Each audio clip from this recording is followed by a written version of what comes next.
Organisational justice ওয়ার্ডটা শুনে অনেকের কাছেই মনে হয় যে অর্গানাইজেশনাল জাস্টিস হচ্ছে একটা অর্গানাইজেশনের প্রতিটা এমপ্লয়কে ফেয়ারলি ট্রিট করা, কিন্তু আসলে সেটা না।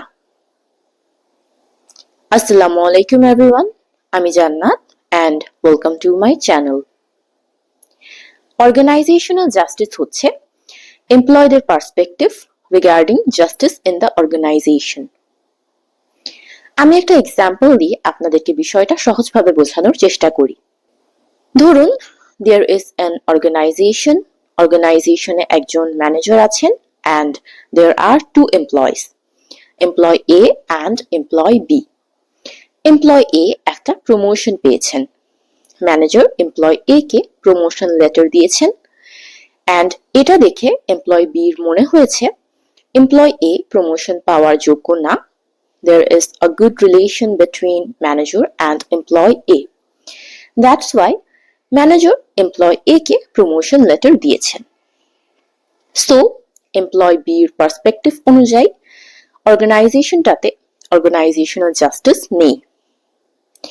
Organizational justice হচ্ছে মূলত এমপ্লয়ীদের perspective regarding justice in the organization. একজন এমপ্লয় যদি মনে করে তার অর্গানাইজেশনে প্রতিটা এমপ্লয়কে ফেয়ারলি ট্রিট করা হয়, তাহলে অর্গানাইজেশনাল জাস্টিস আছে। অ্যান্ড এমপ্লয় যদি মনে করে তার অর্গানাইজেশনে প্রতিটা এমপ্লয়কে ফেয়ারলি ট্রিট করা হয় না, দেয়ার আর বায়াসনেস, তাহলে অর্গানাইজেশনাল জাস্টিস নেই। এবারে আসুন, তাহলে অর্গানাইজেশনাল জাস্টিস এনশিওর করার উপায় কি?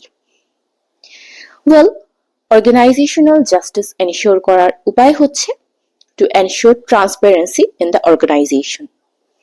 আমি যদি আগের এক্সাম্পলের কথাই আবার বলি, ম্যানেজার এমপ্লয় এ কে প্রমোশন দেওয়ার সময় অর্গানাইজেশনের প্রতিটা এমপ্লয়কে সামনে রেখে এমপ্লয় এ কে প্রমোশন দেওয়ার কারণগুলো ডিসক্লোজ করবেন।